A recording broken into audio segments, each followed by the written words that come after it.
Shalom, les frères, j'espère que vous allez bien. Voilà, moi aussi votre frère, je vais très bien. Voilà, on rend d'abord toute la gloire au Père, au Créateur de toutes choses, par le Fils, le Mashiach. Bon, le titre de ce petit partage, c'est la déception de la spiritualité kamite. Lettre ouverte d'un inconnu. Bon, la lettre n'est pas de moi, j'en suis pas l'auteur ni encore le co-auteur. C'est un message qui m'a été envoyé et j'ai jugé utile de partager afin que chacun de nous puisse en analyser le contenu et en tirer des leçons. Voilà. Il y a quelques détails très intéressants et importants dans le contenu de la lettre. Donc, on va la lire et comme je dis, que chacun en tire les leçons. Mais en réalité, si jamais vous étiez l'auteur de cette lettre, j'aimerais peut-être rentrer en contact avec vous pour essayer un peu de partager votre expérience sur cette fameuse spiritualité que vous qualifiez d'africaine ou peut-être kamite. Ok? Donc, l'auteur de la lettre commence en disant la spiritualité africaine m'a déçu. J'ai abandonné la spiritualité africaine quand j'ai compris que nos ancêtres nous avaient trempés en nous faisant croire que le vaudou nous rendait imperméables aux balles des fusils des blancs. Mais non, les frères, un truc, je vais dire, c'est qu'il y a beaucoup de confusion. Quand, par exemple, moi personnellement, je vous parle de ce que nos ancêtres faisaient, de ce qu'ils pratiquaient, je ne fais allusion à rien d'autre que aux traditions, aux préceptes, aux statuts et aux commandes. C'est tout. Alright? Donc, le monsieur dit qu'il a abandonné la spiritualité. Je ne sais pas si c'est un monsieur ou une dame. Bref, la personne dit: j'ai abandonné la spiritualité africaine quand j'ai compris que nos ancêtres nous avaient trempés en nous faisant croire que le vaudou nous rendait imperméables aux balles des fusils des blancs. Même le roi Béanzin y croyait. Point. Cela me rappelle les rebelles West Side Boys de Sierra Leone. Ils avaient eu confiance au vaudou, mais les armes gros calibre des Anglais dans l'opération Barras les ont carrément broyé les os. Point. Certains étaient obligés de fuir et d'abandonner les otages anglais qu'ils détenaient depuis plusieurs jours en pleine forêt. J'ai abandonné la spiritualité africaine après avoir remarqué que lorsqu'un noir essaie de voler un objet sacré en Afrique, écoutez très bien, lorsqu'un noir essaie de voler un objet sacré en Afrique, la malédiction le poursuit partout et dans tout ce qu'il fait. Mais, c'est là que ça devient intéressant, mais les Blancs arrivent en Afrique. Ils ramassent nos fétiches comme des petites poupées et vont même orner leur musée. Jusqu'à là, rien ne leur arrive comme malheur. Au contraire, ils sont même bénis en gagnant de l'argent avec ces expositions. Donc le monsieur dit, la personne dit quoi? C'est-à-dire, vous volez un objet soi-disant sacré en Afrique, vous êtes frappé sur place. Mais les Blancs, ils viennent, ils ont volé, et il leur est jamais arrivé quoi que ce soit. Et même avec vos objets d'art soi-disant sacrés, ils se font de l'argent avec en les exposant dans les musées. On continue. Mais toi, le noir, va donc choper le fétiche d'un autre spiritualiste noir. Et tu verras ce qu'on appelle par cause à effet. Dans certains villages, on sait même rendre les ennemis fous et ou aveugles. On sait enfler leur corps, envoûter, jeter les mauvais sorts, lancer l'épilepsie, lancer les flèches mystiques, etc. Au Nigeria, on fait même disparaître les parties génitales de quelqu'un mystiquement. Mais rien contre les colons.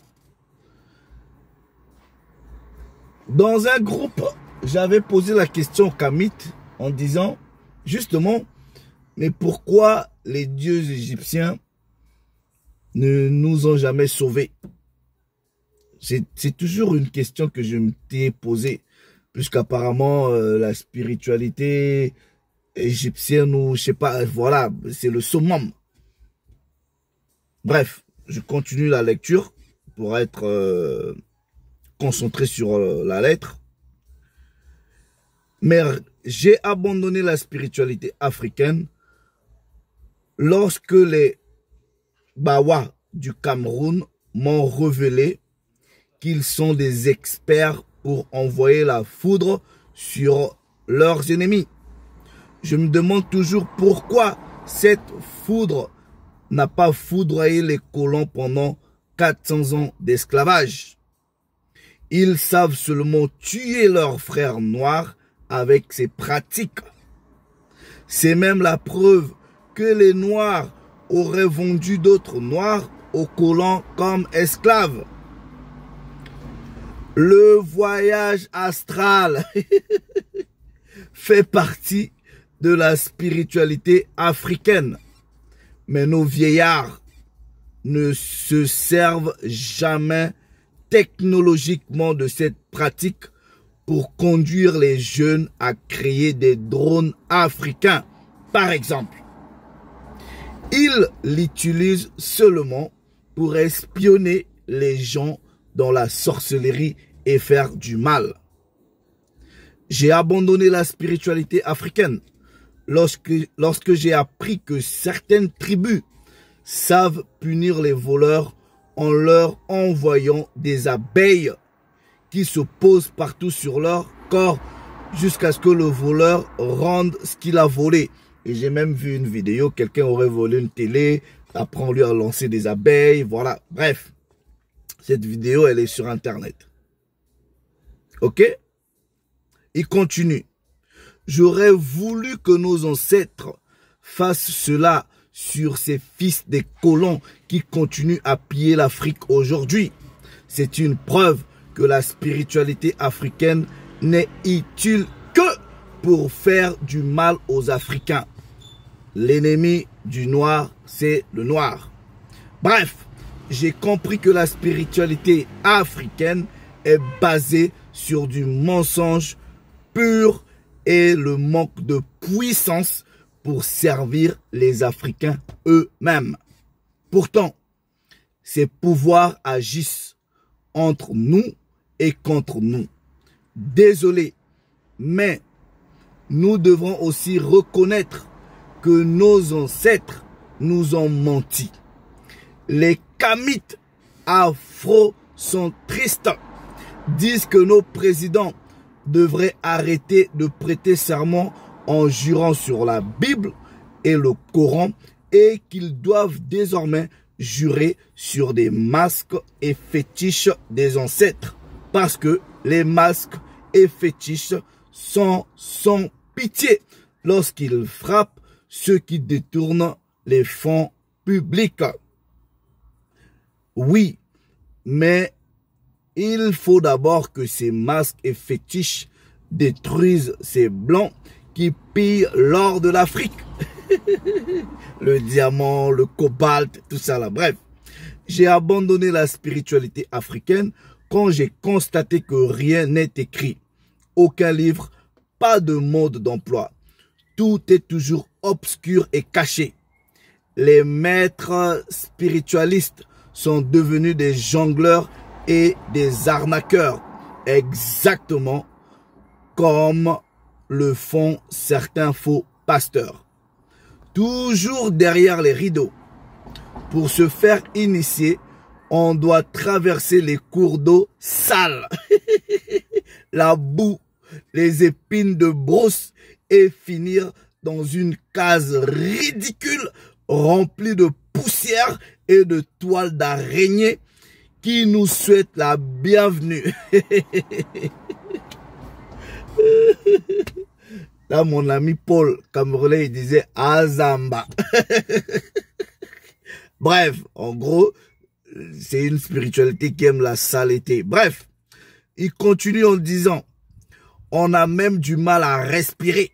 Les odeurs nauséabondes vous frappent les narines dans tous les temples et lieux de rituels.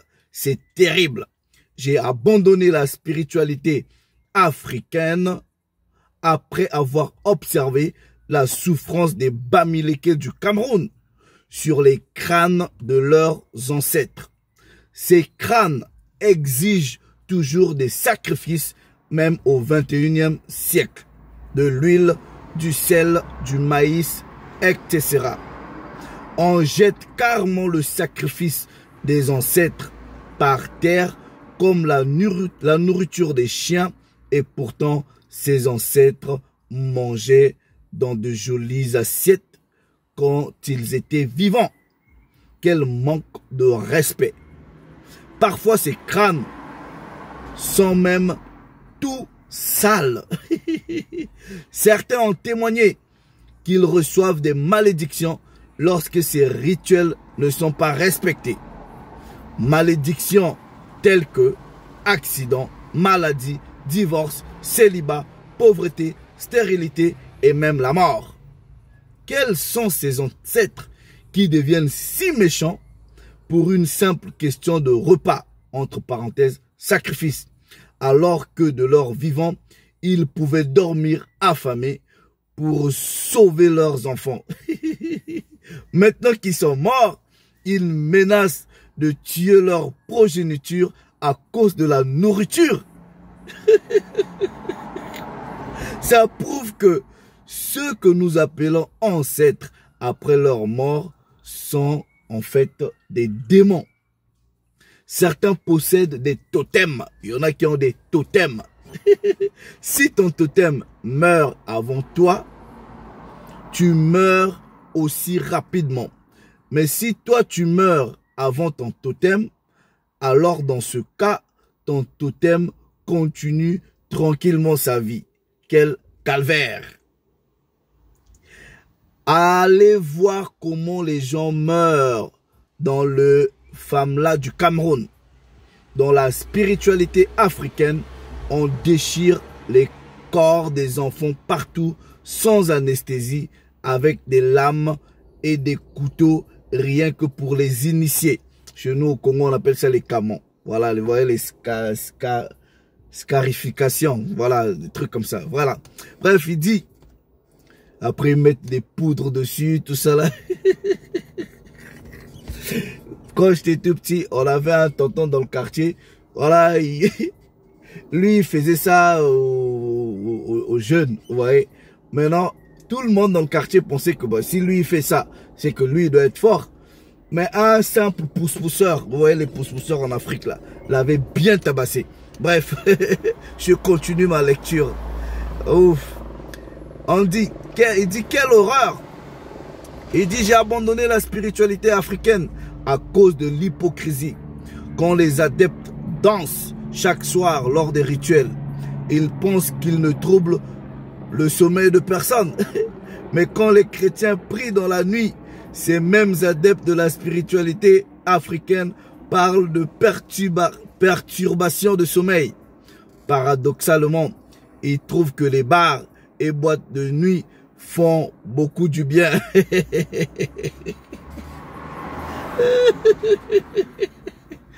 J'ai abandonné la spiritualité africaine parce que les adeptes accusent les religions d'être responsables du sous-développement de l'Afrique. Et pourtant, ces mêmes animistes inscrivent leurs enfants dans les écoles chrétiennes et vont se soigner dans les hôpitaux chrétiens. Parfois même, leurs puits sont creusés par les ONG religieuses, en parlant des puits d'eau, ouais, dans les villages là.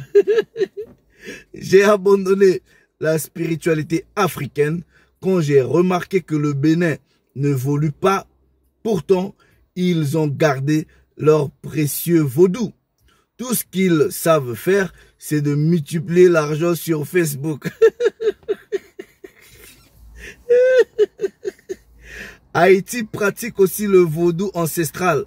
Mais ils sont à quel niveau aujourd'hui? Ils savent seulement danser nus autour du feu chaque soir. Aucun développement, rien, rien, rien. Les Kamites disent aussi que le vaudou, c'est le vaudou qui a libéré Haïti de l'esclavage. Je me demande toujours pourquoi ce vaudou n'a pas intervenu au début de l'esclavage pour l'empêcher tout simplement. Et pourquoi ce vaudou qui est né en Afrique, la terre-mère de Haïti, n'a pas pu libérer les Africains de l'esclavage. Une spiritualité qui abandonne la mère pour aller libérer la fille. Quelle plaisanterie. L'Africain est vraiment l'image de sa spiritualité. Que ce soit le Bouiti, l'Iboga, les Mbimbiri, les Djembe, Oniene, le Vaudou, etc. Tout est pareil. Une spiritualité qui effraie même les enfants. En passant, les dieux égyptiens ont préféré quitter l'Afrique pour aller servir les francs-maçons et les Illuminati de l'autre côté. Toujours dans le but de détruire l'humanité. C'est la raison pour laquelle, chez moi, il n'y aurait jamais ce que vous appelez retour aux sources. Voilà. Fin de la lettre. À chacun d'en tirer la conclusion. Shalom.